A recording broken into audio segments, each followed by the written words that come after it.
I'm pleased to be with my colleague, Donna Skelly, as we really talk about how we're making life more affordable for working people in the province of Ontario.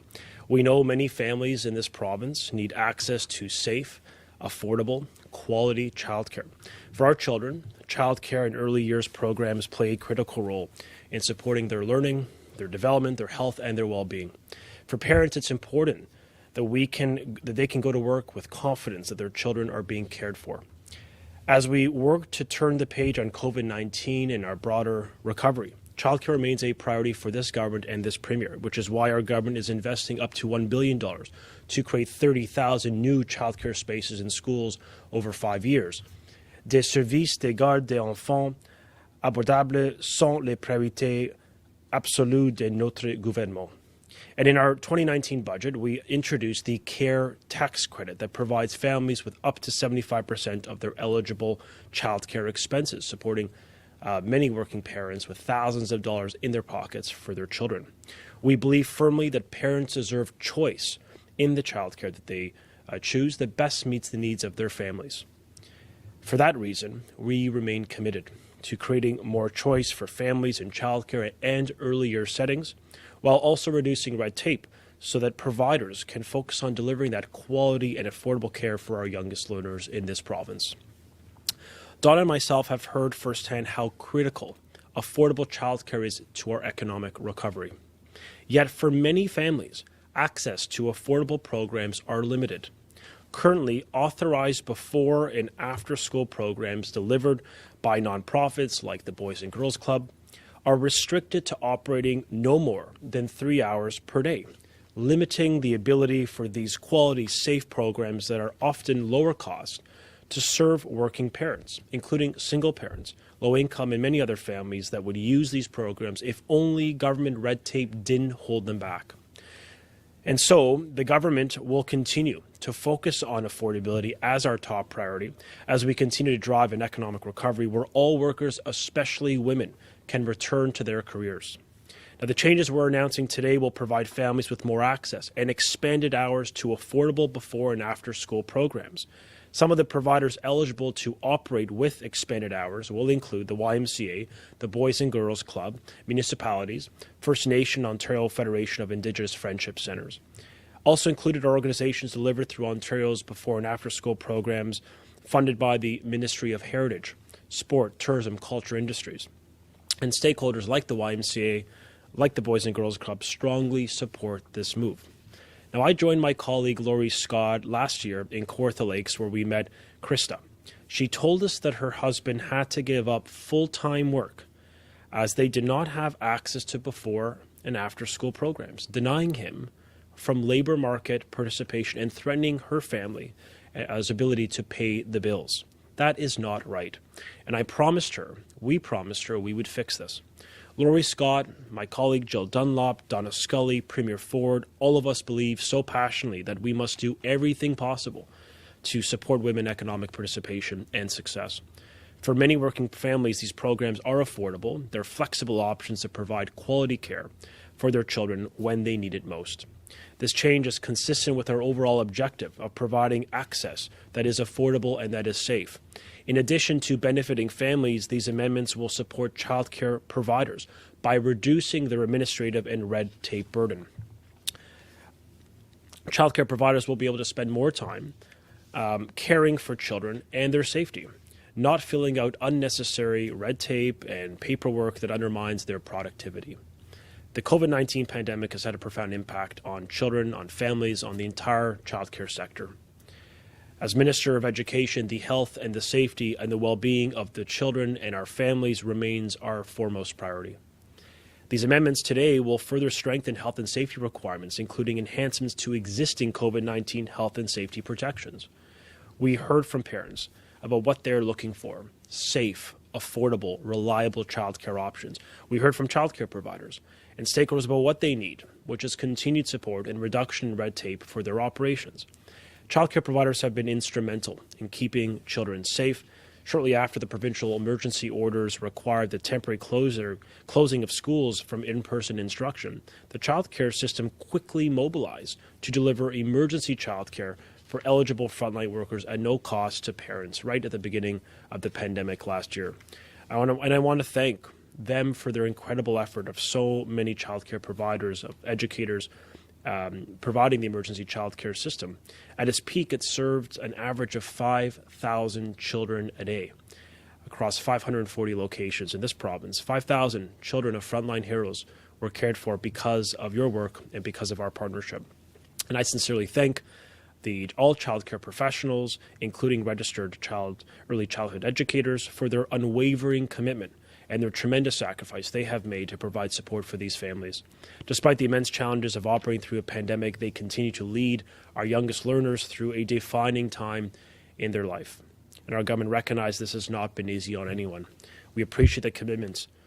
And now more than ever, access to affordable and accessible childcare will be critical to driving Ontario's economic recovery. And these changes that are announced today support the goal, demonstrate our ability to the province that we will provide choice, flexibility, affordability, and greater access for families across Ontario. I'm now going to turn it over to my colleague, Donna Skelly. Thank you, Minister, and good morning, everyone. Today's announcement is incredibly good news for hardworking families right across Ontario, including in my community of Flamborough-Glanbrook. And it could not have come at a better time. As we begin the process of putting the COVID-19 outbreak behind us, there's no question that childcare will be essential for Ontario's economic recovery. As a parent myself, I can tell you that my sons will always be my personal top priority and the most important people in my life. If you're the parent of young children, you need to know your children are in good hands and being well looked after before you can confidently return to work or reopen your business. The good news is that since June of last year, about 96% of childcare centres have reopened following the COVID-related closure. And that includes over 5,000 childcare centres and 131 home childcare agencies. But of course, we need to do more for parents. Today's announcement allows eligible, authorized, recreational and skill-building providers to offer expanded hours, which should create up to 5,000 new before and after school spaces right across Ontario. Before and after school programs are critically important to many working parents, so this is welcome news in households right across Ontario. Our government is listening to working families and childcare providers, and we are taking action to give parents and children the support they need during challenging times. Thank you. Minister? Lines for questions. Just a reminder, it's one question and one follow-up. First question. From Brandon Kennedy, Toronto Star. Please go ahead. Hi, Minister Lecce. I just wanted to check, does this mean that the other proposed amendments that were released in November are no longer being considered, or are they still under review? The focus for today's announcement is very much on driving a reduction in red tape for our operators, an improvement to the health and safety requirements for our students or for our youngest learners within childcare centres, and also an expansion of choice and flexibility when it comes to delivering these before and after school programs that were historically prohibited to 3 hours a day. So that's today's focus. That's what we're really trying to advance. And obviously, we'll continue to consult with municipalities on the way forward on any other reforms that could be brought forward to the childcare system and the broader supports for families in Ontario. So the proposed amendments related to age groupings, those are still being considered. There hasn't been a decision one way or the other yet. Yeah, today we're really focusing in on these proposals. I mean, obviously, we continue to consult with families in the province. The priority for us, to be quite frank, is to make sure when it comes to how we advance the principle of affordability that we provide more choice to working moms and dads. And when we notice and when we know that there are red tape or regulatory burdens that undermine the ability of some of notable operators like the YMCA, Boys and Girls Club, from operating well beyond the 3 hours, we know that that's limiting access to affordable care. And for potentially 5,000 more children in Ontario, for thousands of families in this province, we can today, through a regulatory change, really make a difference for many moms and dads in the province. So that's what we're doing today. That's what our focus remains. And I think broadly, as we look to the economic recovery, we see childcare and these before and after programs, skill building and recreation programs, as part of the solution to enabling parents to get care for their children so that they can get back to work. And that's especially true, I think, for women in Ontario who have been disproportionately impacted, borne a disproportionate burden of the pandemic, and we want to make sure they can get back to work and support their families. Next question. A reminder to press star 1 if you have questions. Next is Christina Horan at City News. Please go ahead. Good morning, Minister. I just have a quick clarification question with regards to the 3-hour operating limit. Are you saying now that the YMCA and the Boys and Girls Clubs will be able to open for, all day from 6 a.m., let's say, until 10 p.m.? I just don't understand what the big announcement is. Well, historically, these organizations were denied from operating more than 3 hours. Now these authorized recreational programs will be allowed to operate well beyond the 3 hours. And I think that's an important change we're allowing today, because what that does, that regulatory change alone will enable programs in communities across Ontario to offer hours that really work for the labor market. And I think this 9 to 5 vision that, I think when some of these regulatory concepts were conceived is not working for a lot of folks who work shift work, for a lot of parents who work late, who work well beyond a 7 or 8 hour day, for our frontline heroes and so many in the essential service economy that are working throughout at less traditional hours. So this flexibility is actually important. It will allow thousands of parents to get access to a more affordable type of program, regulated, it is safe. But finally, listening to the recommendations of the YMCA, of the Boys and Girls Club, and many others who've called on governments to rescind this 3-hour cap on the amount of care and hours they can provide care within a day. And just a quick follow-up.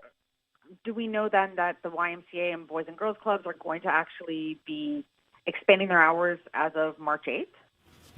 Well, we do know that they have expressed a strong support for this and that they have expressed interest in expanding those hours. Absolutely. In fact, what Owen Charters, the president of the Boys and Girls Club, said is that the regulatory amendments that exempt certain authorized recreation providers from the 3-hour rule will, quote, remove financial and emotional strain and provide more options for quality, affordable, and safe before and after school care.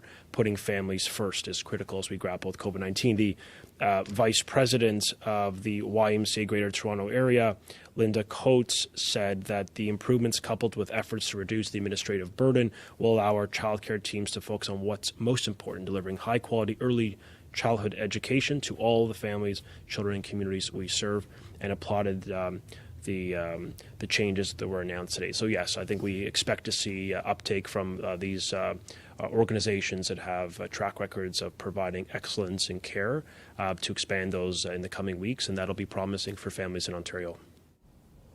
Thanks, everyone. Thank you.